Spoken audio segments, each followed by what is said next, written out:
another day, to live another fairy tale. At the start of Ian Fleming's Goldfinger, the titular character shares his thoughts on meetings. Once is happenstance, twice is coincidence, the third time it's enemy action.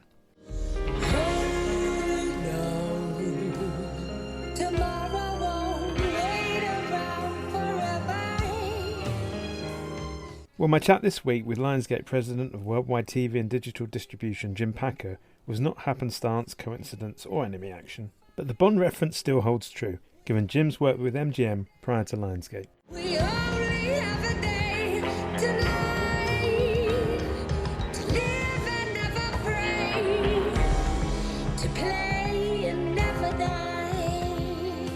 Jim and I covered a lot of ground, including his start in the business at Disney and the valuable experience he gained there in working with clients with different buying cultures, the MGM days, including managing the Sony crossover period where he and I first met, his thoughts on the evolving nature of leadership, and checking out Jeffrey Katzenberg's car first thing in the morning. Enjoy.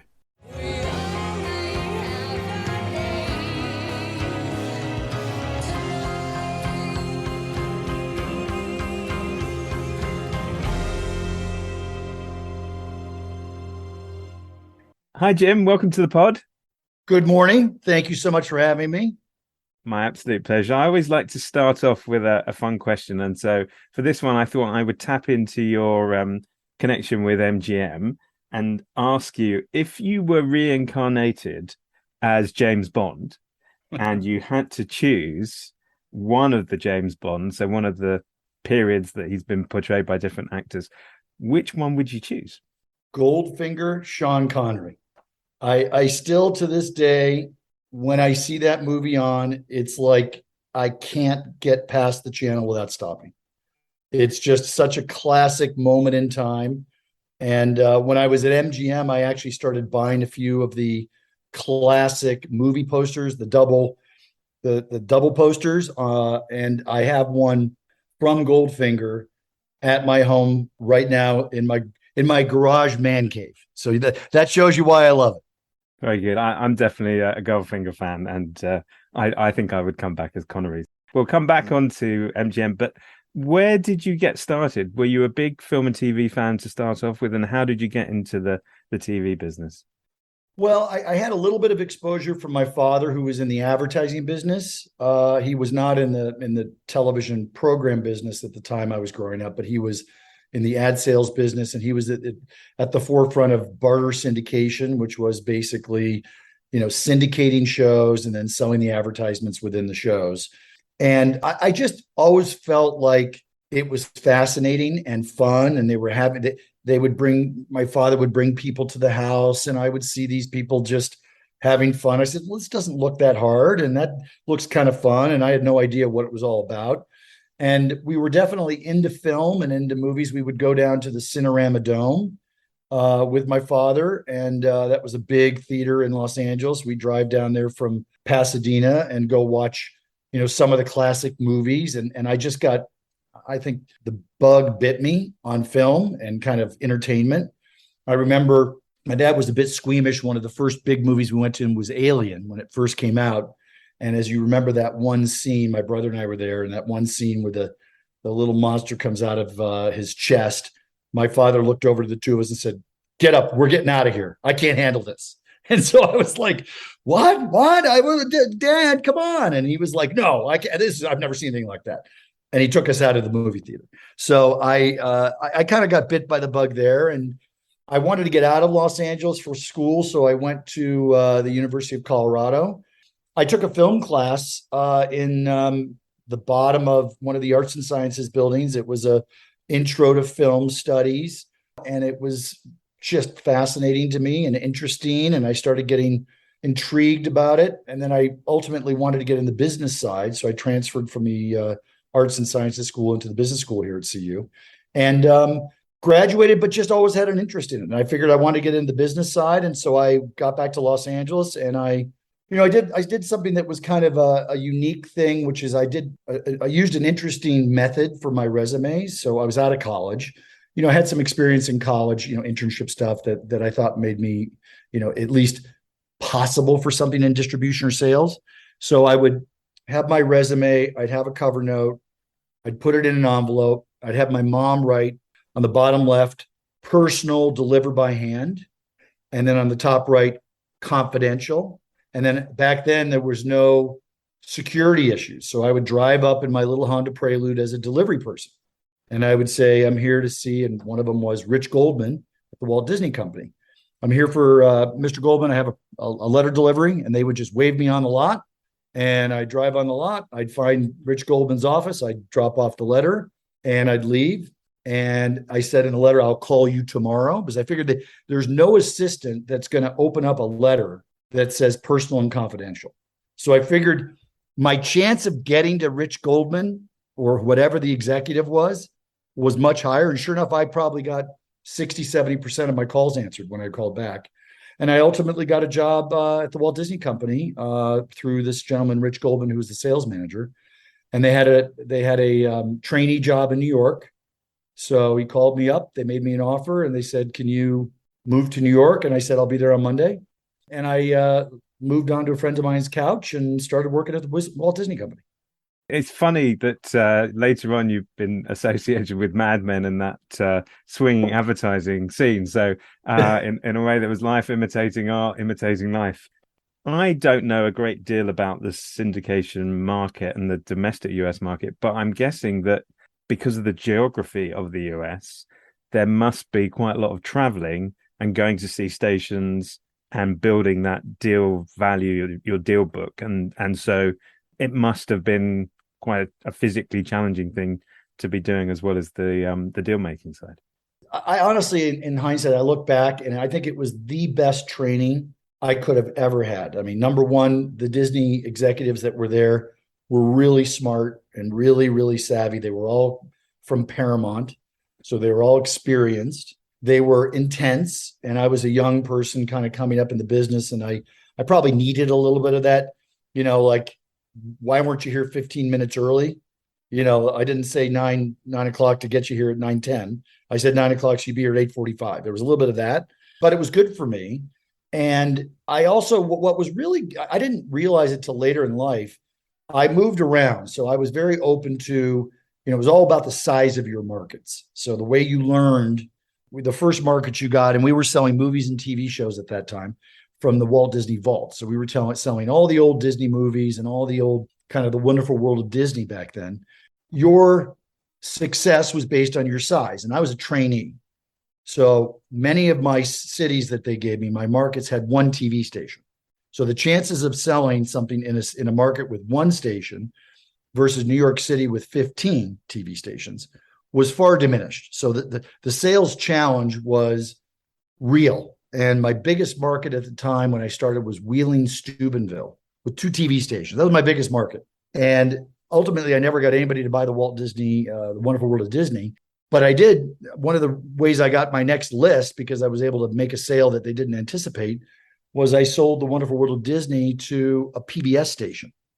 And I remember calling my boss at the time, Peter Affey, and saying, hey, do you care if I sell it to somebody that doesn't sell ads against it, but they're going to give us $300,000? And he goes, what? Who? I said, well, I went to the PBS station and they're going to use it as a fundraiser for local fundraising. And he was like, that's great. I love it. So we ended up doing that. And then I graduated to bigger markets, and I would always move around.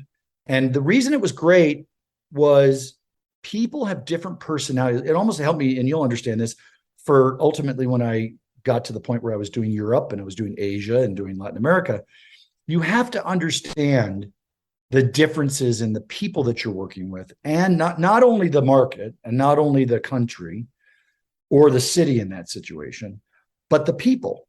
So when I would when I was working in Chicago and I was calling on all the markets in the Midwest, they didn't make their decisions until August before a September fall season, because they were conservative. They were very, very, very methodical, and sales pressure didn't work. If you tried to put sales pressure on them, they actually didn't want to ever buy from you. So I learned the kind of the soft hand. And then when I moved to the West and I went to Phoenix had 8, 9 TV stations. And it was like, I'm ready to do a deal now. Do it in the room. Do it in the room. So you learn different styles. And I called on all regions of the country. And it was physically challenging. I was on the road from Sunday nights through Friday nights. And back in those days, you had the brick phones. And we would travel around with the brick phones. And I remember my brick phone would get so hot, I had to pull over and unplug it. So, it wasn't a very probably safe thing. But that was how I ultimately learned to be smart about adapting. Adapt to your client, adapt to your country, adapt to your region. Your story earlier reminded me of something that your and my erstwhile colleague Peter Yekino used to say about, I think it was Disney, where he said that there was a saying which was, if you're not here on Saturday, don't even bother coming in on Sunday. I know. It's very true. And I used to get there pretty early, and Jeffrey Katzenberg was there, and I would feel his hood because I was curious. I get there at like 7:30, thinking and I was one of the early ones, but there's Jeffrey Katzenberg's car, and I would go feel it, and it would be cold, and I would be like, damn, like, do I have to like sleep here? What do I have to do to someday beat him? And later in life, when I had a couple of meetings with him, I would, after the meeting, it was, I didn't have that much exposure. He knows who I am, but it wasn't like that much day to day. And so I would talk to him afterwards, and I'd tell him the stories, and he'd just laugh. He said, I don't do that now. I bet. So next up was MGM, and that was overseeing all TV and digital distribution in the US and Canada. Quite different, I would think, from the Disney experience. Yeah, it was different. And I'd been at Disney 15 years, and I was getting to the point where I realized I wasn't going to get out if I didn't start to learn other parts of the business. So I really wanted to learn cable. I wanted to learn pay. I wanted to learn digital, kind of the EST transactional business. I didn't know, ironically, I was going to learn Canada or international, because when I got the job from Jim Griffiths, who's still one of my close friends, and it was a great opportunity. I remember I finished up at Disney on a Friday at Nappy. We were at a Nappy, and on Monday I started at MGM. So I didn't take a break, which was stupid, but I didn't. And that weekend we were at some event, and he looked over and he said, "Oh, you see that gentleman over there?" I said, "Yeah, that's the person that runs Canada. I forgot to tell you, you're gonna run Canada too." I was like, "Oh, okay, great. I'll run that." I didn't know anything about Canada, but the one thing you can't do is when you get an opportunity, and this better than anybody, you got to just take it and embrace it and learn it. And ultimately, that's what I did. And so that got me interested in your area, the international world and Peter's world. I started getting intrigued with that. But really, I learned transactional there. I mean, I was all about understanding every single right. Back when Peter and we were coming up through the business, we were all in our lanes a bit. You were Michael Grendon for international. You were Steve for domestic. You were the pay, and there was a little bit of, always a weird situation. I remember with the Sony days where pay TV was run out of international, even for domestic. And as the rights started to collide, it didn't make any sense anymore. You had to manage all the rights together. So I just made an effort at MGM to learn every aspect of the business, which is why I went there. And then there was that period where I think we probably first met, which was when Sony and private equity bought MGM. But in a way, did that give you even more exposure to new ways or new areas of the business, and therefore was probably a learning curve as much as it was a disruption to how you did things? Yeah, I think it was the biggest move I made in my career. And I look back on it now, and I'm really glad I did it. I probably, I'm still surprised I did, but I got out of the operator role, because I was an operator, for years. And when they took over, Sony took over distribution. And actually I got an offer from Steve to come work at domestic. And I chose not to do it because TPG in Providence asked me to be the overseer. I'll never forget, Steve gave me the best line.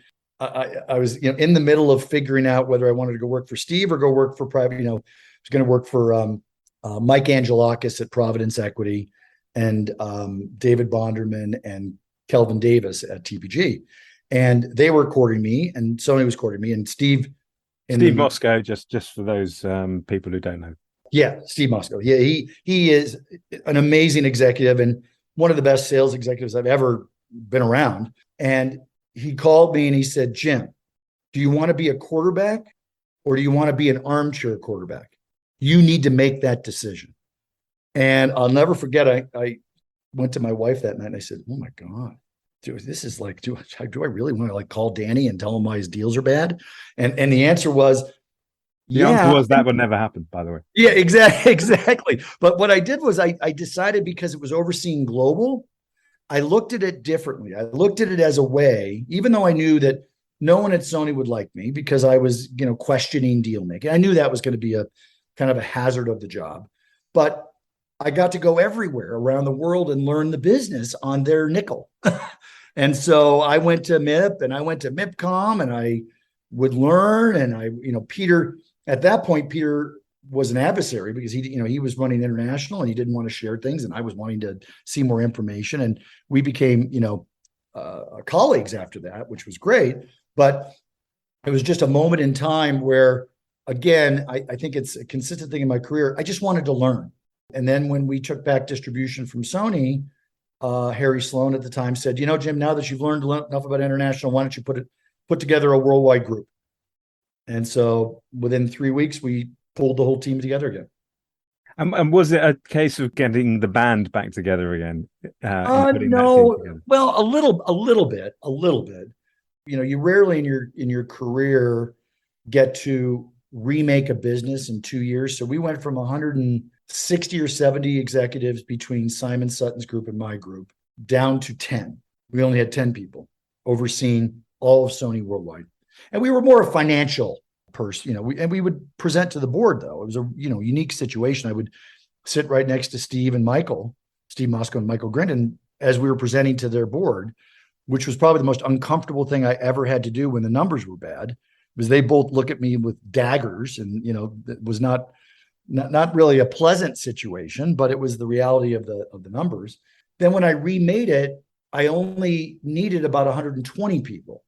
So what you realize is as you get legacy in time, there's just people that you never would have known you needed or didn't need, but when you're putting it together from scratch, we needed about 120. And I'd probably say 30-40% were people that worked there before, but I tried to do everything I could to bring in new faces and new people, and it ended up working really, really well. And how did you find the MIPs and MIPCOMs of this world, having had the NatBe experience, but it's pretty different? Was it interesting? Was it what you'd expected? Was it a complete eye-opener? I think it was all of it. I was fascinated by the class and style. NatBe, as you know, back then was brash and in your face and deal making, like right in the rooms. And we would be like, come in, make a deal, go to the next deal. This was more refined, much classier, and much more sophisticated, quite frankly. And I just was enamored with it. I thought it was a great way to do business, but I also noticed how complicated it was, because you had subs and dub territories. You had, certain territories that were run by government bodies, not like the US. You had some that were, closed, like China, very hard to get in there. So the added complexity of each country is what made it fascinating to me. And I realized it was no different than what I was doing, a little bit in domestic, where the way they buy things in Chicago and South Bend, Indiana is very different than how they do it in Tucson and Phoenix. And so you just had to learn what the quirks were, what the things that were important for each of those countries. And I thought it was absolutely fascinating.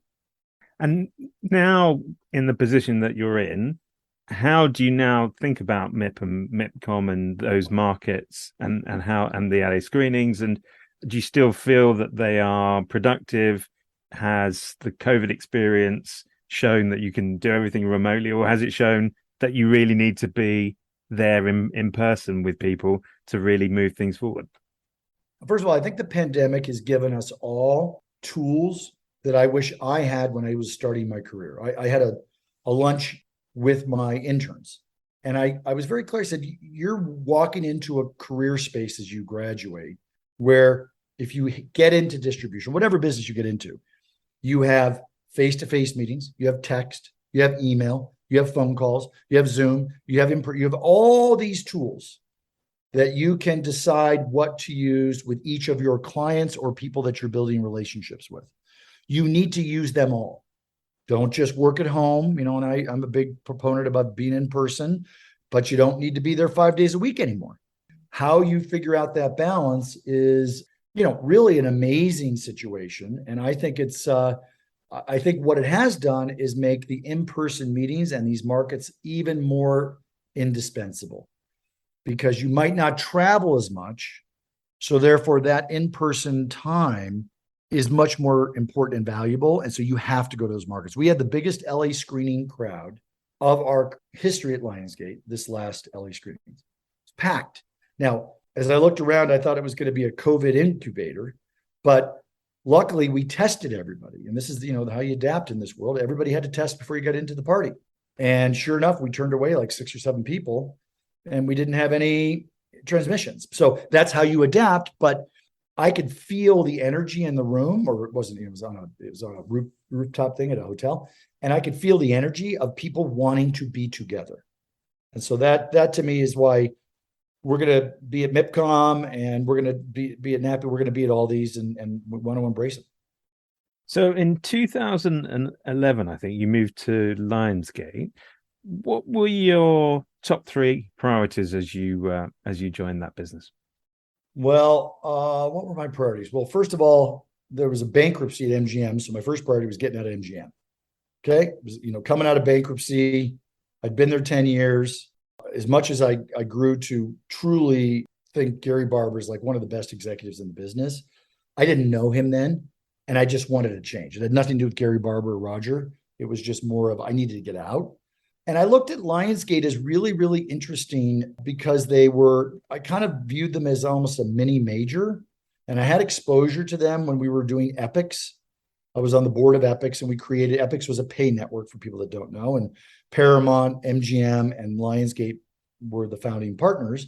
So I got to know the Lionsgate executives there, and I liked their culture. But they were really making great moves in content. They had Mad Men at the time. They had Weeds. I remember I joined them February, March, whenever it was 2010 or 11. And that Christmas, I got a book from a friend of mine, Hunger Games. And I remember this was before the movie was out. And I got the book at Christmas. And I remember my wife saying to me, I think you made a good decision to go to Lionsgate. This is going to be good. And I said, hey, I think you're right. So I don't know anything about this book. And it feels kind of difficult to sell a movie where kids are killing kids, but they must know something I don't know. So I think it ended up working out great for the company. And I went there, and it's really been the best spot for me at this point in my career because they are an entrepreneurial major. They have all the accoutrement of a major, but we talk like entrepreneurs and we do things like entrepreneurs. And that's a great blend for me. Do you think, having had the Disney experience, that has played to your advantage in dealing with the brands that Lionsgate has? Yeah, I think it's helped me also in how we window. So, when you have multiple windows, we've done a really good job at Lionsgate as we have franchises lining things up. If you look at what they've done on Disney Plus, they've done a great job of really making sure that if you're into a particular franchise or you discover one, there's other parts of that franchise within the service, and they'll lead you there. And it's I think a brilliant user interface. They've done a very nice job of recapturing content that mattered. So I've been very careful at Lionsgate that whether it's Wick or Hunger Games or Now You See Me or Saw, whatever the franchise is, make sure that we have windows lined up, stunts lined up, look at the months, make sure that your clients can take full advantage of that. And then especially when there's a new movie out, the amount of windowing I've had to do on the John Wick franchise with a new Wick coming out in March of 23 is just astounding. We sit there and we adjust days and weeks to make sure that we're situated for the right optimization. So yeah, I think Disney gave me a lot of training, and that was another part of it, which is just brand management. There's a lot that's happened in the distribution world and a lot of innovation. I think that's one of the reasons why we like this job, is that things are always changing. Do you think that the job of a distribution executive now has radically shifted, and the skills that you need have changed quite a lot in the last few years? Well, I think some skills have not had to change, which is just, how to become close to your clients and how to listen to your clients and how to make sure that you're accommodating everything. So that piece of the business, I don't think has changed at all. I think that what has changed is you have to be willing to be adaptive and take chances on stuff. One of the things I didn't like about Disney, and I look at even Warner Brothers, years ago, they would only sell things a particular way. And if you didn't want to buy them that particular way, they just weren't going to sell something to you. And that's just not a philosophy that I employ. There are some things I won't sell because it's not the right price, or it's not the right deal, or it's not, there's other considerations. But, if I have a client that wants to experiment or try something, I encourage my team to, within reason, come up with ways to be flexible. And I think executives have to do that more and more now. I mean, I look at one example where we did it with our Medea franchise in the US, which is a big franchise, but at the time it was really owned by TBS and TNT, really TBS. But the ratings were through the roof. And I needed more buyers. And we went to USA Network and they just didn't have interest in Medea for whatever reason. And so I finally said to my team, give it to them. Give it to them for 3 runs for $1. And they're like, what? What do you mean? I said, just get it on the network. It'll work. And they'll become a long-term buyer. Just do 3 runs. What do you got to lose? Sure enough, they did it. And now one of my biggest clients long-term on the Medea franchise and all my Tyler Perry is USA Network and NBC. So sometimes you have to be willing to do that. And that's one of the things that, I think Lionsgate allows me to do that and build a new client, which is really satisfying. I don't think, I would have gotten that flexibility at Disney. I mean, I just don't. And I don't think that they cared. And so that's, I think, in today's world, if you want to be in the distribution side, you have to have some flexibility, especially with the growth of AVOD and some of these other rights. Yeah, so that was a question that I had. Traditionally, distribution has often been about licensing programming to broadcasters who, by their very nature, are chasing big audiences, or pay TV and even SVOD operators who have, again, aspirations for large numbers of subscribers, all paying a reasonable amount of money on a monthly basis. But the sort of thrust of the business is starting to be towards advertising, with the streaming services introducing those tiers and the fast channels that are evolving, which is, it's broadcast OTT, but the audiences are a lot more fragmented. So again, does that mean that the old ways of thinking about big numbers, few amount of deals to get you to where you need to get to is now going to change quite significantly, and that you're looking at lots of perhaps smaller deals and different models to get you where you want to? I think you're doing both. I mean, you really have to have an amazing team. And I have, between Ryan and Kate and Guppy and Chase and Susan and all the team that I have, they're just amazing at doing both of those things. And I think that's why the team matters. You have to keep your eye on the prize of the big ones, but set up an organization to do the small deals. My lead in Agape Caparenis in the UK, or, she runs the UK, but she's in the US. She has a team that has to do that in every country. But she also, because she's in Los Angeles, she sees some of the things that go on in the US. Some things can be employed in various countries, some can't. But I look at, AVOD as an example, and that's going to explode internationally. I don't know when, I don't know how, but it is. And, it's interesting. I was talking with my team the other day about Latin America, and we're seeing tons of utilization of AVOD down in Latin America, but not monetization. And I could tell that maybe there's frustration. And I said, no, that's perfect. I love that. As long as you are getting people to engage and the model is going to work, they'll figure out monetization soon enough.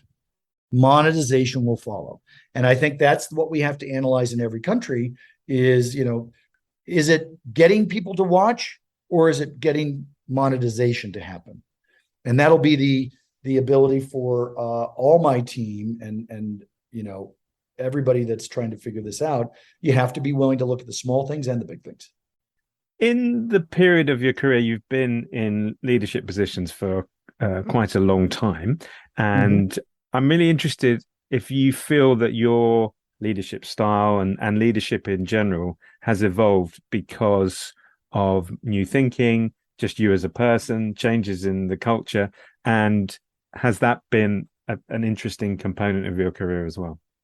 Yeah, that's a really good question. Yes, the answer is yes. I would say that early in my career, the way that I would manage and the way that I would do my job was really guided by the way I saw the old, the Paramount executives run their job, which was almost a little bit of boiler room sales at times, a little bit of hardcore kind of stuff. And I was not sure that was really something I was that comfortable with, to be honest, but I could understand it and I could succeed in that environment.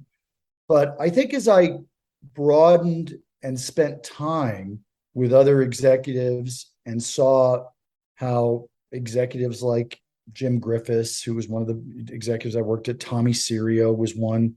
I think he was somebody that worked at Warner Brothers after he left Disney. There was a lot of experience at Disney, with Janice and Tommy and people that I'd watched different pieces of the style. And I would say that my style now is a bit of an amalgamation of all these little pieces that I've learned about over time. And I'm less interested in, I still like making a big deal and I still love that. But what I really like is watching young people or executives grow and get better and succeed and help them do that. When you give them a tip where, you say, think about this, that to me is where I am now in my style. My style is a lot more about the group and success. I always keep my eye on the success piece, but success is not just the numbers. It's, are your clients happy? I always say to people, is the client okay with you when they lose something? That's your job. It's not managing the winner. It's managing the process and the loser so that you still have a good rapport. If you can do that, you've got your skill set. And that's key. So I would say now I'm much more into the teaching part of my career and the helping part.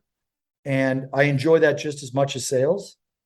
And, ultimately, I make mistakes all the time and I'm not good at a lot of aspects of it, but I always look at the fact that I've had a lot of people with me for a long time. And I figure if I was a terrible manager, they probably all would have, or most of them would have moved on. Right. So I kind of use that as my litmus test. If your team likes to, be around and they enjoy working with you, then maybe you're doing it okay.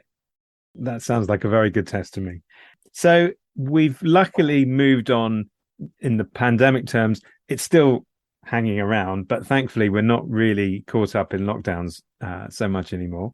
But I'm maintaining the lockdown motif of asking people what would be their lockdown media. So my final set of questions are, if you were in a lockdown again, what would be your film, your book, your music choice, and your TV box set that would help you get through that? Well, I'm in the middle of Blackbird. I just finished it, which I really liked on Apple. I just thought it was a well-crafted show. I think some of the stuff that I see there is really amazing. I loved Gaslit on Stars with Julia Roberts and Sean Penn, who doesn't even look like Sean Penn. I thought that was a well-crafted, really interesting piece of history. I would say that from a personal thing, and my wife and I are very similar, we like We Crashed. We like these kind of reenactments of things that actually happened. That to me is really interesting. I think from a film perspective, Shawshank Redemption. I'll watch that over and over again. And again, another one that I catch. And when I catch it, it's like flypaper to me, and I'm right there and I don't leave. So I love that film. Blood Simple is a fun thriller, they're just kind of like some of the older stuff that I like. I've gotten into a really interesting band now called the String Cheese Band, String Cheese Incident, which is an interesting little band, is a Boulder, and they play around here. And, so I'm kind of getting a little bit more Colorado in my music tastes. I just bought Tinderbox, which is the HBO story. It's big though. It came in, it's like 9 pounds. So that is my next, I'm really excited to read that. And that's going to be my next one. Well, Jim Packer, thank you so much for being a guest on the pod.